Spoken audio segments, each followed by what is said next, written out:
Assalamualaikum warahmatullahi wabarakatuh. Salam sejahtera buat saudaraku semua dari Sabang sampai Merauke. Kali ini ada sebuah kabar yang menurut saya juga menggembirakan ya. Walaupun ini kabar dari Inggris, yaitu sebuah berita yang dilansir oleh Kompas TV tentang ditetapkannya Hizbut Tahrir sebagai organisasi teroris. Nah, mengapa ini merupakan kabar yang baik bagi kita? Menurut saya ini akan menjadi contoh bagi pemerintahan baru kita nantinya. Bagaimana harus bersikap kepada kelompok seperti Hizbut Tahrir tersebut.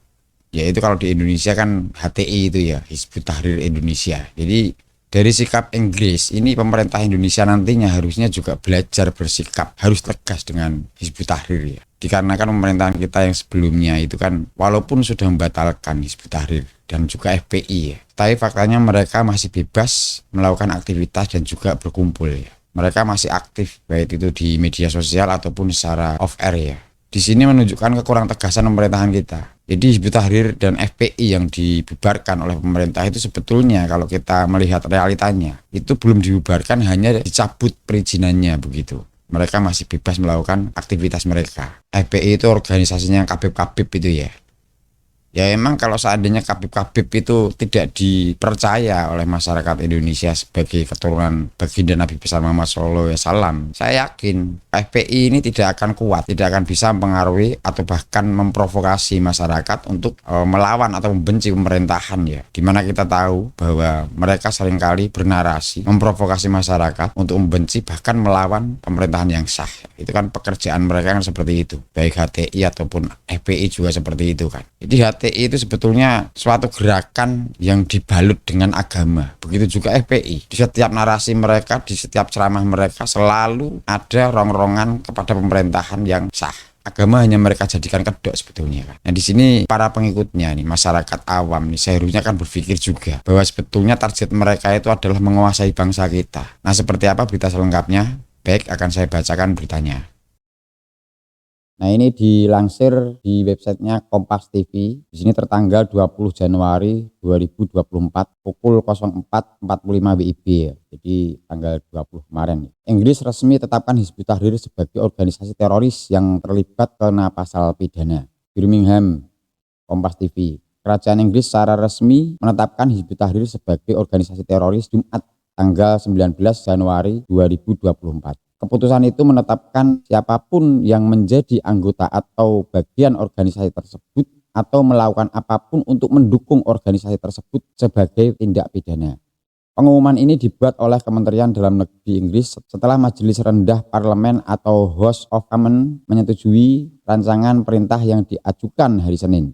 Perintah ini menetapkan siapapun yang menjadi bagian dari Hizbut Tahrir atau mengundang dukungan untuk kelompok tersebut sebagai tindak pidana dengan ancaman hukuman penjara selama 14 tahun yang dapat dijatuhkan bersamaan atau menggantikan denda. Demikian pernyataan resmi dari Kementerian Dalam Negeri Inggris. Keputusan ini mencakup organisasi global termasuk semua cabang regional termasuk Hizbut Tahrir Inggris. Hizbut Tahrir yang mengklaim menganut ideologi non-kekerasan sudah dilarang di beberapa negara muslim termasuk Turki, Mesir, dan Arab Saudi serta Indonesia. Dibentuk oleh ulama Palestina Taqiyuddin An-Nabhani Al-Filastini tahun 1953. Kelompok ini ingin membawa tatanan alternatif selain demokrasi dan kapitalisme melalui khilafah Islam. Pemerintah Inggris mengatakan kelompok Hizbut Tahrir bersifat antisemitik dan seharusnya dilarang dan ditetapkan sebagai organisasi teroris. Kelompok ini berbasis di Lebanon tetapi beroperasi di lebih dari 30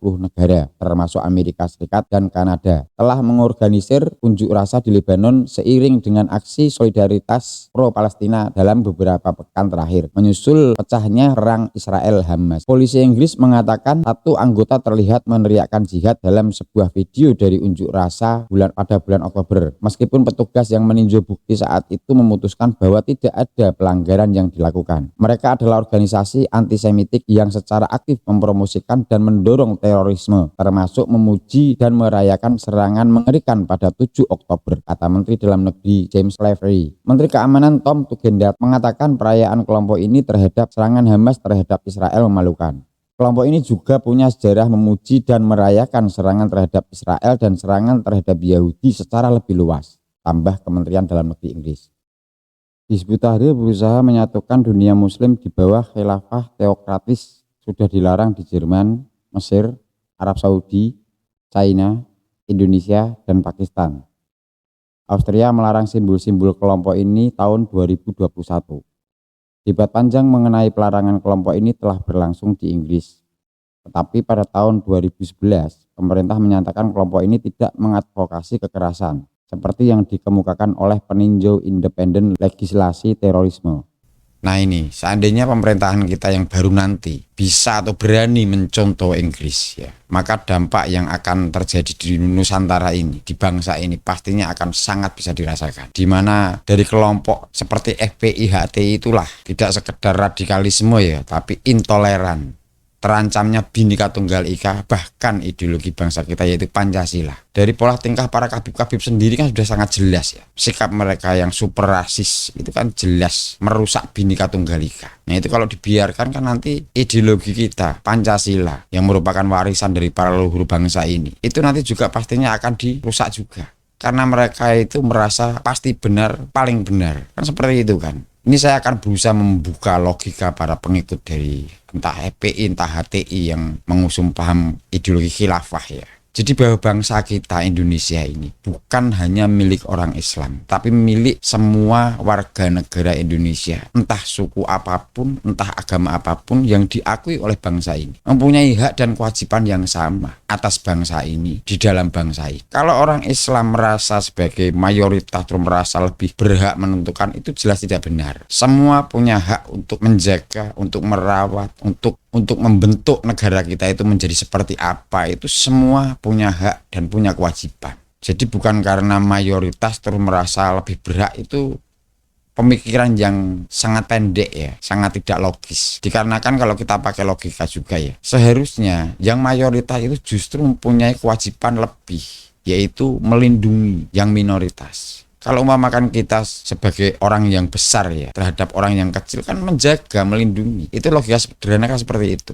Dan apalagi paham-paham yang mengusung ideologi khilafah ini. Mereka itu sebetulnya bukan mayoritas, tetapi minoritas dari pemahaman warga negara Indonesia yang tidak disetujui oleh bangsa kita. Jadi bangsa kita sudah sepakat harga mati bahwa ideologi Pancasila yang merupakan warisan leluhur para pendiri bangsa itu sudah merupakan harga mati. Artinya tidak bisa diganggu-gugat, tidak bisa lagi ditawar-tawar Pancasila itu. Pancasila, Undang-Undang Dasar 1945, Bhinneka Tunggal Ika, itu tidak bisa diganggu-gugat lagi. Karena kita harus menjadi anak bangsa yang tahu diri, yang tahu terima kasih, sehingga merasa berkewajiban untuk menjaga warisan para leluhur pendiri bangsa ini. Jadi kalau kita siapapun yang ingin merubah warisan leluhur tersebut, itu berarti jelas menjadi anak bangsa yang tidak tahu diri dan tidak tahu terima kasih. Seperti halnya para kabib-kabib itu yang sejarah mencatat bahwa leluhur mereka sebetulnya akan dideportasi oleh Bapak Insinyur Soekarno. Tetapi para kiai kita, Kiai Haji Wahab Hasbullah beserta teman-teman beliau pada saat itu menaruh iba pada imigran Yaman saat itu ya. Yang sebagian memang sejarah juga mencatat sebagian besar dari mereka itu adalah antek-antek penjajah Belanda. Dari situ sekarang yang menjadi anak keturunannya justru banyak yang sikapnya kurang ajar, tidak tahu diri, tidak tahu terima kasih. Sikap mereka kepada kiai-kiai kita amat sangat merendahkan,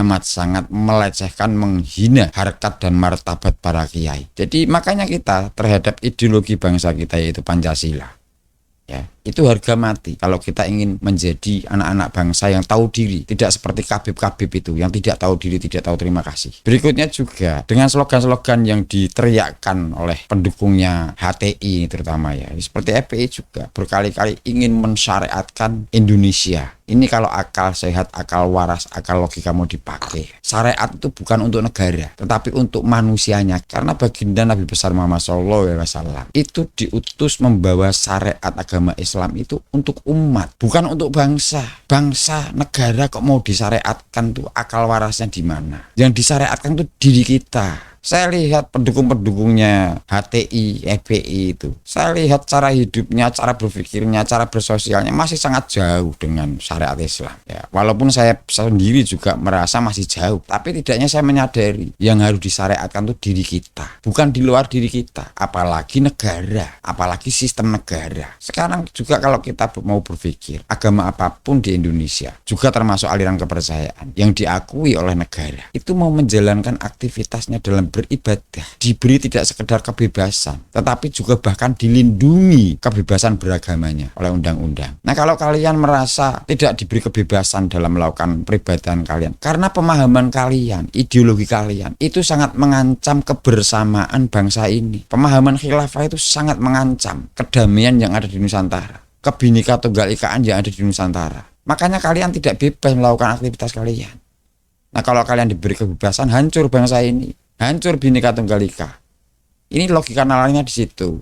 Nah, kalau kalian yang menjadi orang Islam, terus kalian tidak memakai ajaran atau aliran yang mayoritas di Indonesia dipakai, yaitu Ahlussunnah wal Jamaah, ya, kalian jelas sulit di sini.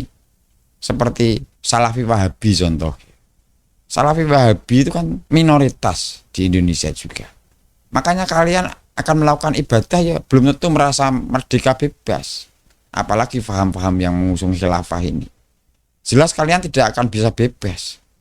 Ya, karena pemahaman kalian itu sudah salah. Sudah tidak bisa diterapkan di dalam negara yang berbhinneka tunggal ika. Yang berideologi Pancasila. Serta berdasar Undang-Undang Dasar 1945 itu tidak bisa. Nah, kalau kalian ingin memaksakan pemahaman kalian, jangan hidup di Indonesia. Itu loh, karena Indonesia bukan milik kalian sendiri. Itu logikanya di situ. Kalau kalian masih punya logika, masih punya akal waras. Jadi coba kalian pikir nih, pendukung dari paham-paham khilafah atau paham Salafi Wahabi itu. Pola pikir kalian dalam beragama itu bisa nggak diterapkan di Nusantara ini? Kalau nggak bisa, sudah kalian harus ikut pola pikir cara beragama yang mayoritas di Nusantara ini apa. Nah, kalau kalian nggak bisa, ya kalian jangan hidup di Indonesia. Jangan merusak Bhinneka Tunggal Ika. Seperti Salafi Wahabi, dikit-dikit bid'ah. Silahkan kalian bilang seperti itu kalau di dalam komunitas kalian. Tapi kalau seperti itu kalian upload di media sosial, itu menjadikan kekeruhan. Menjadikan Bhinneka Tunggal Ika ini jadi terancam. Saling menghargai, saling menghormati keyakinan yang berbedanya di mana. Kalau kalian merasa paling Ahlussunnah wal Jamaah, lakum dinukumnya di mana gitu loh. Baik, kurang lebihnya seperti itu dulu dari saya. Jika ada kurangan dalam saya bertutur kata, mohon maaf yang sebesar-besarnya. Wabillahi taufik wal hidayah. Wassalamualaikum warahmatullahi wabarakatuh. Salam sejahtera buat saudaraku semua dari Sabang sampai Merauke. Salam Bhinneka Tunggal Ika. Merdeka.